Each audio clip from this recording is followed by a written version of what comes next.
January 1946. A pale winter sun crests over the hills of rural Japan, casting long shadows across fields scarred by war. The air smells of frost, soil, and smoke, a lingering memory of bombs dropped months before. Farmers, their faces lined with fatigue and disbelief, trudge through mud-caked paths, clutching rudimentary tools. Their villages are quiet, empty houses boarded up, barns half collapsed. From the horizon, a convoy of olive-drab trucks rattles toward the village, engines grinding against frozen earth. Soldiers in crisp U.S. uniforms step down, rifles slung, eyes scanning for threats. But their hands carry envelopes and coins instead of orders of requisition. Farmers stop, startled. Whispers ripple through the frost-laden air. That they will pay for what they take. Bags of rice, sacks of vegetables, barrels of sake are offered, counted, and exchanged, each coin landing like a heartbeat in the silent village square. In that moment, disbelief and curiosity intertwine. The war is over. Yet here is a new kind of encounter, one of civility amid devastation. A farmer watches a soldier carefully hand over yen, shaking hands in a gesture that defies years of fear and expectation. What begins as a simple transaction is, in fact, the first step toward an occupation unlike any Japan has ever known. The question lingers: why would an army, victorious and armed, choose to pay for what it could take? August 15th, 1945. Emperor Hirohito's voice crackled over the radio, carrying a message that had seemed impossible for 6 long years. Japan had surrendered. Across the islands, silence fell over cities once alive with industry and the roar of warplanes. Factories stood in ruins, railway lines twisted like broken toys, and homes were reduced to rubble. The war had left the nation physically shattered and morally exhausted. Hunger gnawed at the population. Entire regions faced the collapse of supply chains that had once sustained both soldiers and civilians. By September, Allied forces under General Douglas MacArthur began their occupation. Landing at Yokohama and other ports, U.S. soldiers quickly faced a logistical nightmare. Their mission extended beyond mere control of territory. They had to stabilize a defeated nation, prevent rebellion, and feed millions. Japan's existing food distribution system had collapsed. Fields lay fallow after bombing raids. Irrigation networks had been destroyed, and the transportation infrastructure was crippled. The country was a patchwork of scarcity, desperation, and fragile hope. MacArthur's strategy was revolutionary for its time. He understood that the occupation could not succeed through fear alone. Orders emphasized discipline, restraint, and cooperation with local authorities. Unlike previous military occupations that relied on forced requisition, the U.S. sought to avoid inflaming resentment among civilians. Soldiers were instructed to purchase rice, vegetables, and other supplies wherever possible, offering payment instead of taking by force. This approach was unprecedented in Japanese history, where wartime experience had taught civilians that armies, whether their own or foreign, took what they needed without question. In the countryside, this philosophy collided with decades of expectation. Farmers, already exhausted from rationing and the loss of laborers to the draft, were unsure how to react. Rumors of American behavior spread through villages. Some said they would seize, others that they would barter, and a few whispered the impossible, that they would actually pay. For villagers who had survived air raids and the withdrawal of Japanese troops, these rumors were both fascinating and terrifying. Meanwhile, the occupation's logistical requirements added complexity. U.S. forces numbered hundreds of thousands, and feeding them required a constant stream of supplies. Ports, storage depots, and rail lines were slowly being restored, but local food production remained the backbone of the effort. The Americans faced a dilemma: how to procure what they needed without igniting unrest. Payment became not only a moral choice, but a practical solution. Soldiers carried rationing slips, yen notes, and careful instructions on prices, ensuring that even small villages could contribute to sustaining the occupation forces. This policy also carried a subtle strategic element. By paying, the Americans cultivated goodwill, built trust, and reduced the risk of theft or sabotage. Every coin handed over was a bridge between conqueror and conquered, a fragile bond that could stabilize entire communities. Yet the success of this policy relied on precise execution. Officers had to ensure fair prices, protect villagers from opportunistic black market traders, and maintain discipline among troops who had grown accustomed to total victory. As trucks rumbled along icy lanes, carrying sacks of rice and crates of vegetables, the villagers watched with a mixture of hope, suspicion, and incredulity. Payment for food, a simple act of civility, was a radical experiment in a land where occupation had always meant suffering. What happened in these fields and village squares would ripple across Japan, shaping both immediate recovery and a long-term perception of a U.S. presence. The stage was set, farmers poised with their harvest, soldiers ready with their notes, and a nation recovering from the brink of collapse. All converged on a single, transformative encounter. From this convergence would emerge lessons in trust, strategy, and humanity that few could have anticipated. By early 1946, Japan's countryside remained a landscape of scarcity.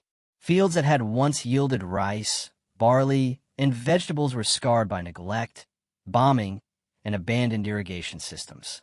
Many farmers had lost sons and laborers to the war effort, leaving women, the elderly, and children to tend the remaining crops. Fertilizers and tools were scarce, and seeds were hard to come by. Inflation had eroded the value of money, and black markets flourished in towns and villages alike. Every day was a delicate balance between survival and hope. Culturally, the memory of wartime requisition loomed large. During the Pacific campaigns, both Japanese and Allied forces had often taken food and supplies without compensation. For Japanese farmers, this was an ingrained expectation. Armies arrived, took what they needed, and left destruction in their wake.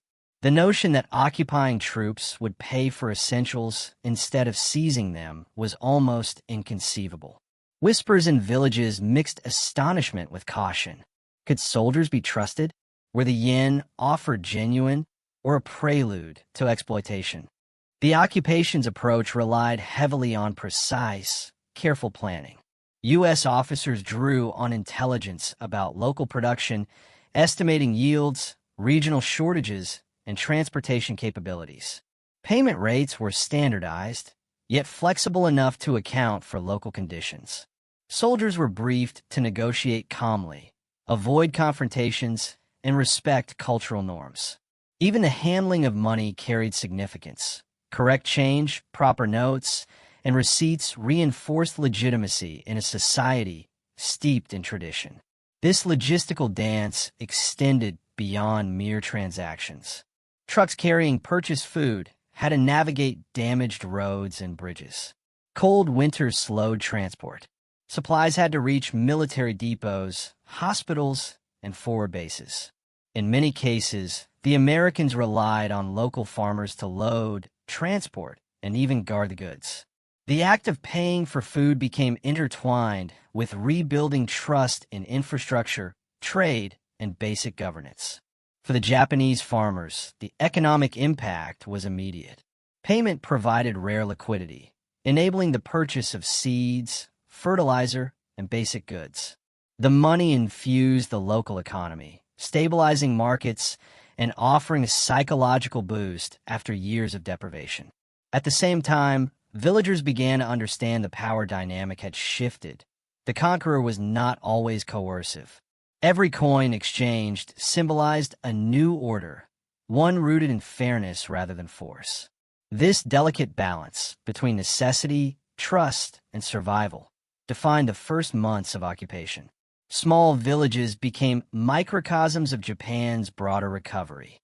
How farmers responded, how soldiers conducted themselves, and how local officials mediated the exchanges would determine whether the occupation could succeed peacefully.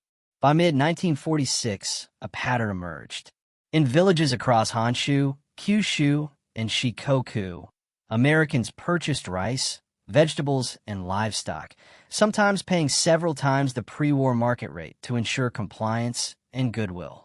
Farmers began to anticipate these arrivals, preparing harvests, negotiating quantities, and witnessing firsthand a new model of military-civil interaction. The occupation was no longer a distant military mandate. It had become a daily, tangible presence, altering both the economy and social fabric of rural Japan. These early interactions were more than mere transactions. They were experiments in human behavior under extraordinary circumstances, a test of whether a defeated nation could rebuild if approached with discipline, respect, and strategy. The stage was set for multiple perspectives to emerge: the human, the tactical, the technological, the leadership, and the moral angles that would define this remarkable moment in history. For the farmers of rural Japan, the arrival of U.S. soldiers was an emotional paradox. Fear mixed with relief. Years of wartime experience had taught them that armies took what they needed without question. To see soldiers carefully counting yen in exchange for rice, potatoes, and vegetables was disorienting. Many villagers hesitated, unsure whether to accept the coins or resist. Mothers clutched children close, elderly men observed silently, and youth whispered among themselves, marveling at the unfamiliar generosity. Over time, villagers began to adapt. Transactions became routine, and trust, fragile but growing, developed. The act of selling food transformed from an economic necessity into a daily encounter with a new reality, one where civility could exist even amid conquest. From a military perspective, purchasing food rather than seizing it was more than moral. It was strategic. The U.S. Army needed to maintain secure supply lines while avoiding unrest that could derail the occupation. By paying for local produce, soldiers minimized theft, prevented riots, and ensured a reliable flow of goods. Each transaction reinforced discipline and order. Officers noted that paying for supplies reduced complaints from villages and improved cooperation with local authorities. In practical terms, a single paid harvest could feed dozens of troops without provoking hostility, demonstrating that humane policies could be a force multiplier in post-war operations. The process of purchasing food required careful coordination. Soldiers carried yen notes, ration cards, and receipts. Trucks transported goods along damaged roads, navigating mud, ice, and destroyed bridges. Officers maintained records to prevent fraud and track supply flows. This logistical operation, while mundane compared to battlefield tactics, was essential to the occupation's success. Technology extended beyond vehicles. It included standardized weights, measurement tools, and accounting systems to ensure fairness. Every sack of rice moved from farm to depot was a testament to organized planning, combining military precision with economic sensitivity. General Douglas MacArthur's leadership shaped the unique approach to Japan's rural occupation. He recognized that victory did not end with surrender. It required building a functioning society from the ruins of war. MacArthur issued strict orders. Soldiers were to maintain discipline, respect local customs, and purchase food rather than confiscate it. Commanders in the field meticulously translated these directives into practice, training troops to negotiate prices, handle currency correctly, and interact with villagers politely.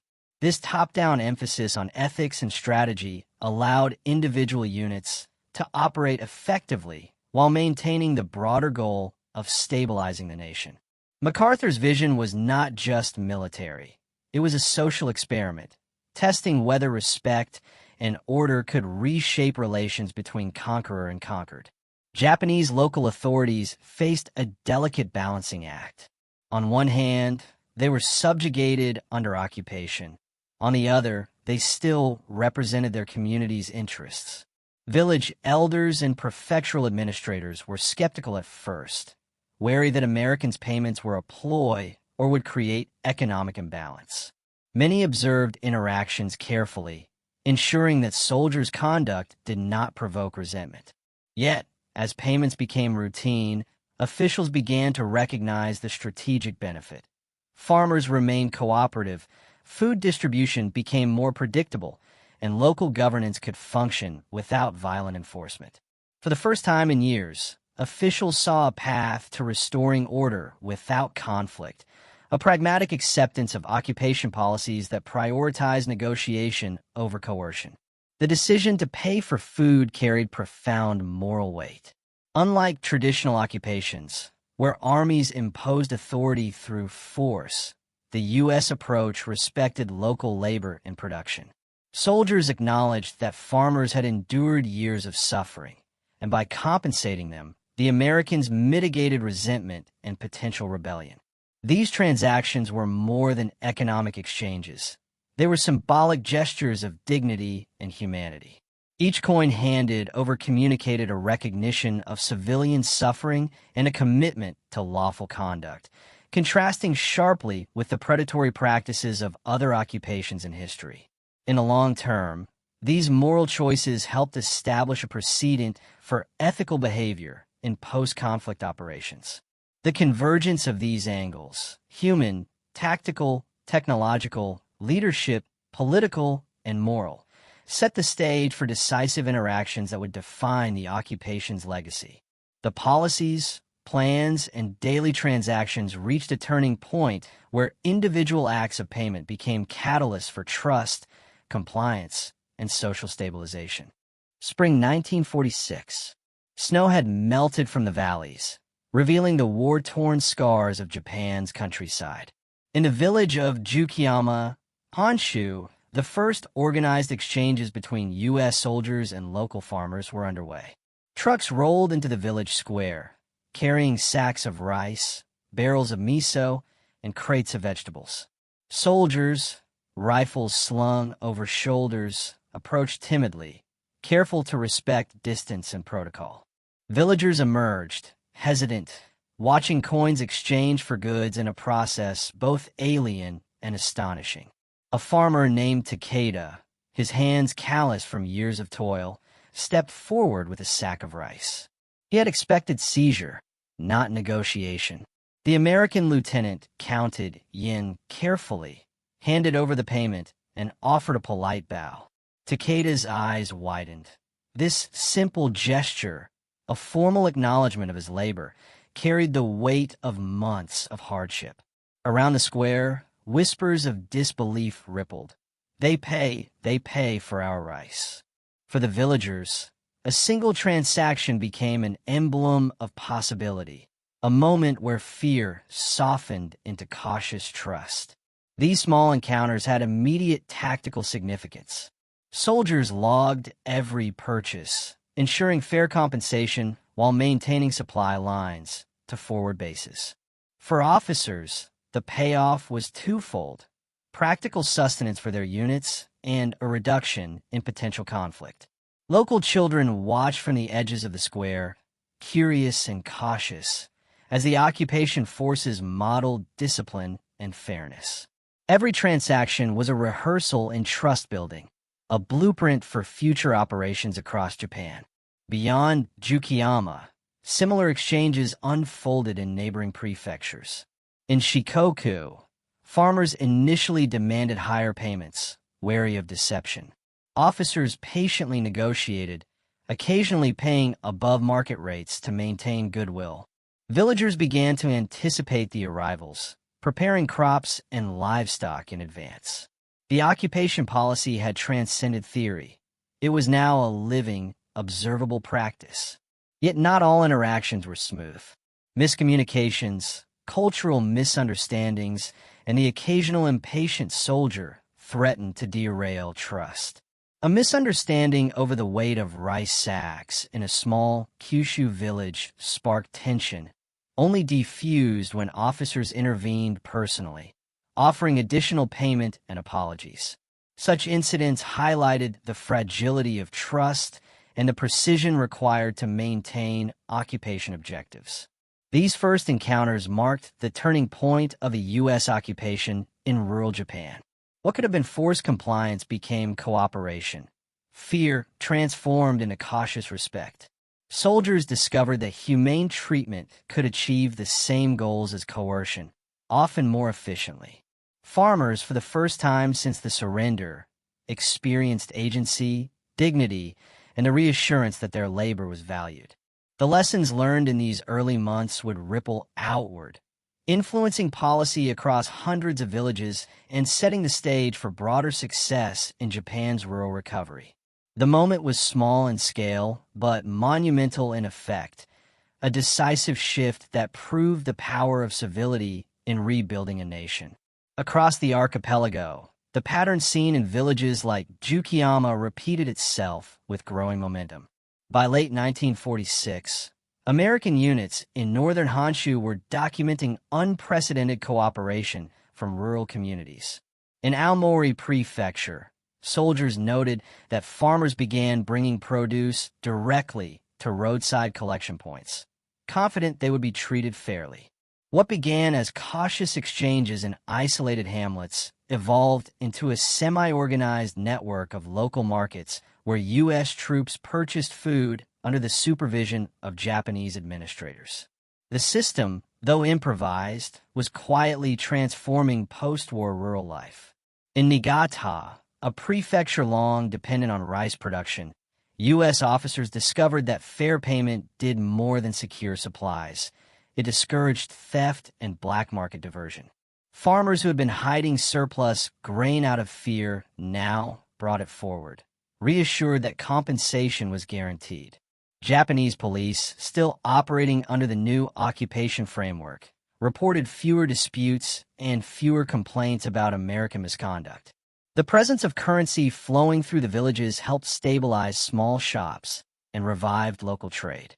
Soldiers noted that even simple items, salt, cloth, dried fish, returned to village stalls as families regained the means to purchase necessities. Further south, in Shikoku and Kyushu, transactions took on a symbolic dimension. Many of these regions had endured heavy wartime requisition from their own military, leaving deep wounds of distrust. When American patrols arrived with payment in hand, villagers weighed the gesture as more than economics. It was a measure of intent.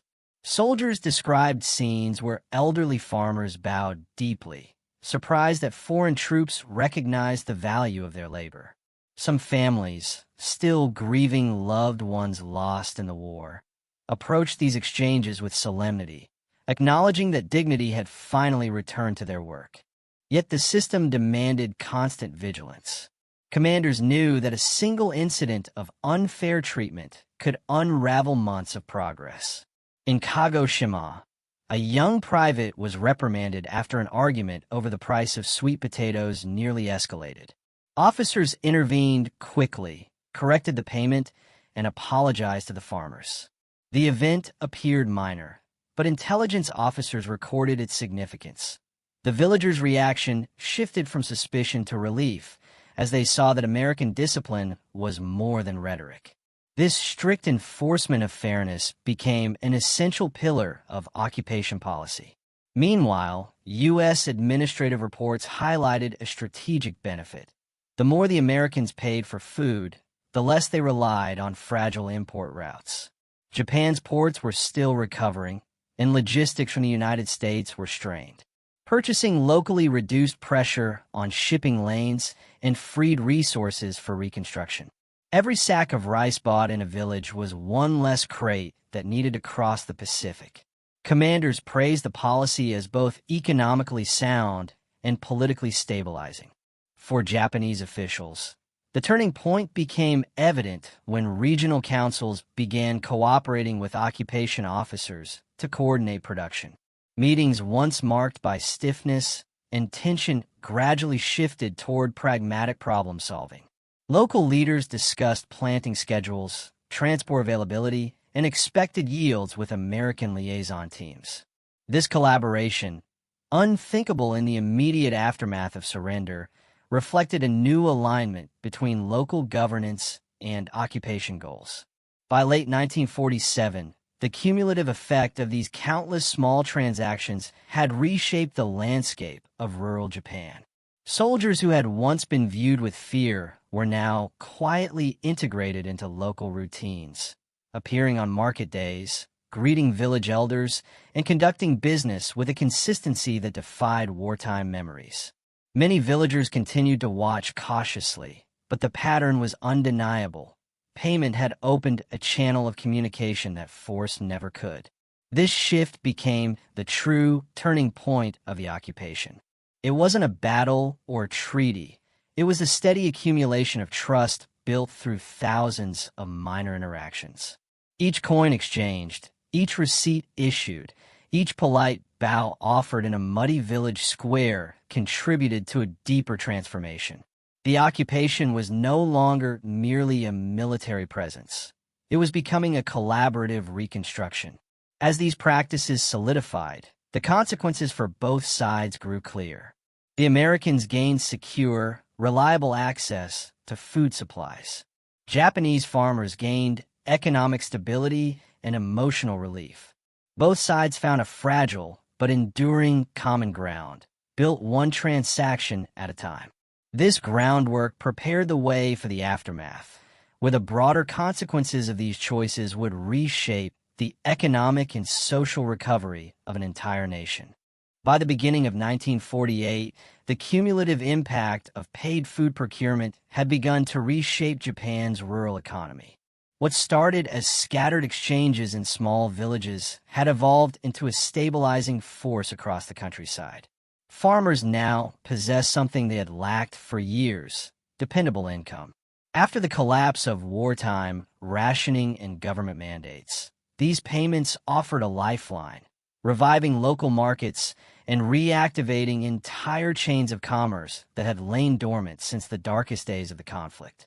One of the earliest signs of change appeared in agricultural output. With renewed confidence, farmers began planting larger fields, investing in whatever tools or fertilizers they could acquire. The money paid by U.S. forces circulated back into the agricultural cycle, funding repairs to irrigation canals, purchasing seeds, and enabling basic improvements to barns and storage sheds. Government surveys from 1948 recorded modest but steady increases in rice and barley yields in several prefectures, especially those where American purchasing had been consistent. Rural leaders noted that for the first time since Japan's surrender, families were beginning to rebuild with purpose rather than desperation. The social effects were equally profound. Villages that had once lived under the constant shadow of requisition, first by their own military and later by occupation uncertainties, found themselves entering a period of cautious normalization. The daily dread of losing food stores disappeared. Instead, farmers could plan the distribution of their harvest, knowing that the Americans would pay fair prices. This predictability helped reduce internal tensions within communities.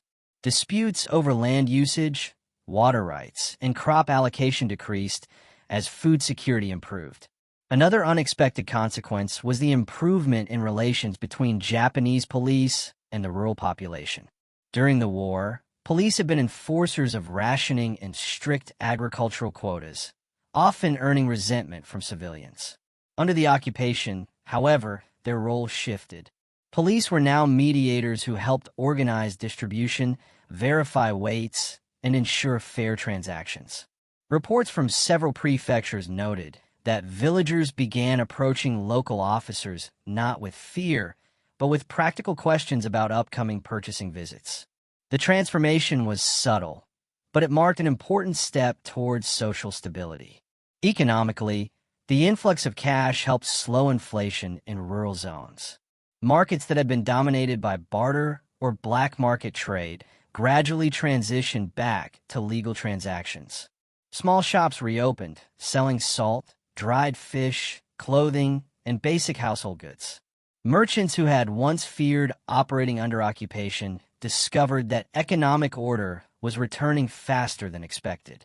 American payments, though modest by U.S. standards, acted as a stabilizing anchor in a region where currency had almost lost meaning. For U.S. forces, the results were equally beneficial. The disciplined conduct of soldiers in handling payments significantly reduced incidents of unrest and resistance. Military police recorded fewer theft claims, fewer misunderstandings, and a marked decline in hostility during procurement visits. Commanders realized that maintaining goodwill was not a secondary objective. It was a strategic advantage.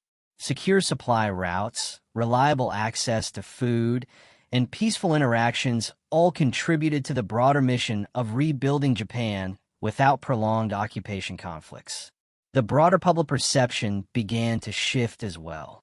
Newspapers, under the new censorship guidelines of the occupation, reported on the civility and orderliness of American interactions with rural communities. Stories spread of villages where U.S. trucks arrived, like traveling markets, exchanging currency for food with surprising humility. Though media coverage was controlled, the effect was real. Civilians in urban areas began to hear that the occupation was less oppressive than feared, creating a psychological buffer that eased tensions in the recovering nation. By the end of 1948, these developments converged into a powerful narrative. Occupation could be humane without sacrificing authority. The simple practice of paying for food became a symbol of a broader transformation, one where a defeated nation was treated with dignity and where cooperation replaced coercion. This phase set the stage for the next wave of consequences, as Japan's recovery accelerated and the effects of these early interactions radiated outward into society, economics, and national identity. The path toward reconstruction was unfolding, and the next chapter would reveal how these small encounters shaped Japan's long-term revival. By the autumn of 1947, the long-term effects of the rural purchase policy were no longer confined to villages or prefectures.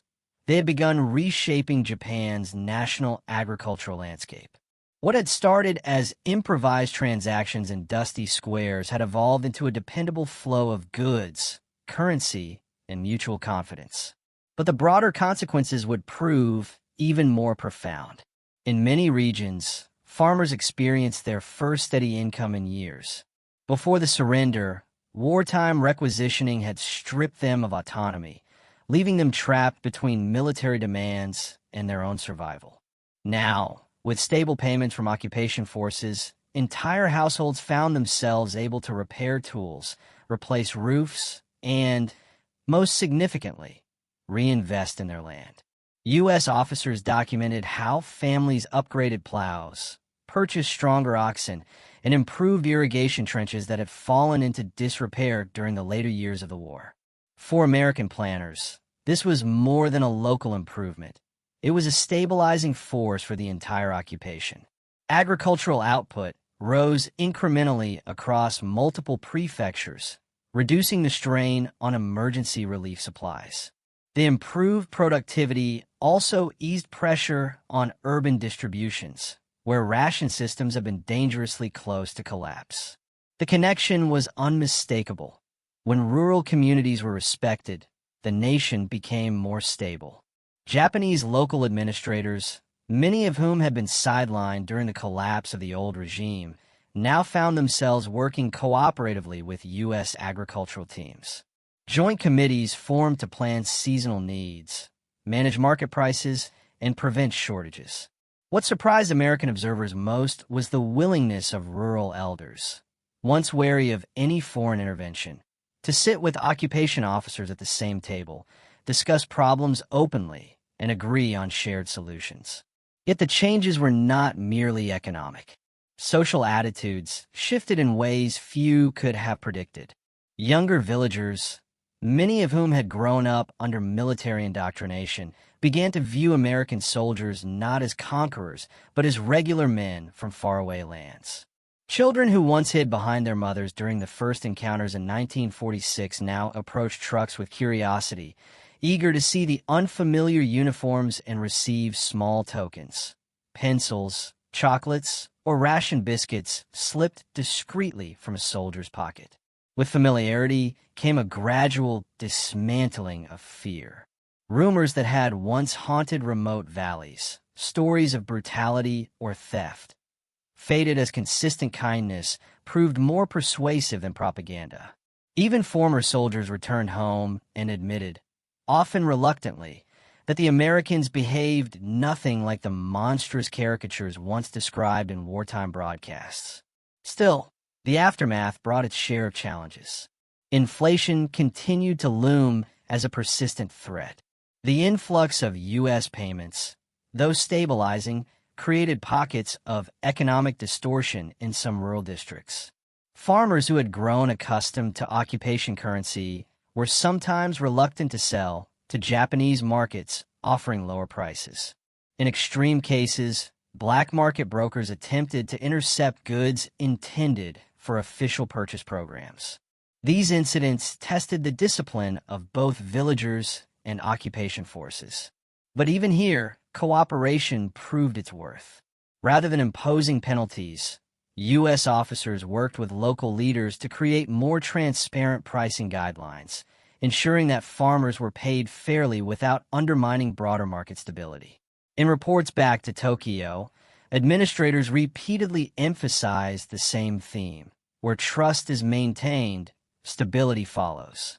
By late 1947, scholars and observers inside the occupation government began to describe the rural purchase experiment as a quiet triumph, a policy that succeeded not through grand declarations, but through thousands of small, respectful actions repeated consistently over time.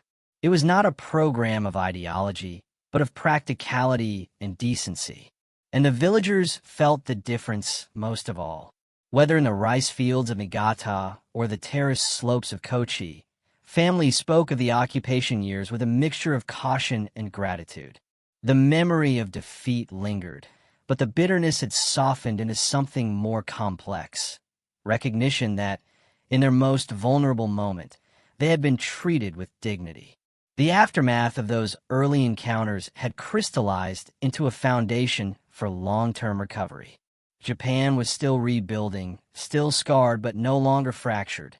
In the quiet rhythm of rural life, planting, harvesting, trading, the seeds of a calmer future had been sown, nourished not by force, but by fairness. In the end, the story of American soldiers paying Japanese farmers for food is not a tale of grand strategy or sweeping military movements. It is a story of human behavior in the quiet aftermath of catastrophe. When nations were broken, families were uncertain, and the future hung in a fragile balance. The war that had consumed the Pacific left deep scars, but it also created moments where individual conduct carried unexpected weight. What unfolded in the fields and villages of rural Japan after 1945 proved something rare in the aftermath of conflict. That respect can be as transformative as force. Soldiers with rifles slung over their backs counted coins carefully into the hands of men who had once been enemies. Farmers who expected humiliation found dignity. And in that exchange, small, almost forgettable, an entire occupation shifted toward stability. For Japan, these moments offered something even more profound. They revealed that recovery was possible not only through sweeping reforms or international aid, but through day-to-day interactions that restored trust where trust had been shattered. For the United States, they demonstrated that disciplined conduct and simple fairness could accomplish what coercion never could: voluntary cooperation, goodwill, and a foundation for lasting peace. Across the countryside, memories of those early encounters endured long after the occupation ended. Elder farmers recounted the first time an American soldier bowed while paying for a sack of rice. Children, now adults, remembered the strange mixture of fear and curiosity as foreign troops arrived, and the relief when those troops behaved with decency rather than domination. These recollections matter because they show that history is not shaped only by treaties and battles, but by the smallest choices people make when no one is watching. In post-war Japan, Those choices created a bridge between former enemies and allowed a devastated country to rise again. And in the quiet fields where the occupation began, the legacy of those respectful transactions still lingers. A reminder that even in the shadow of war, humanity can find its way back to itself.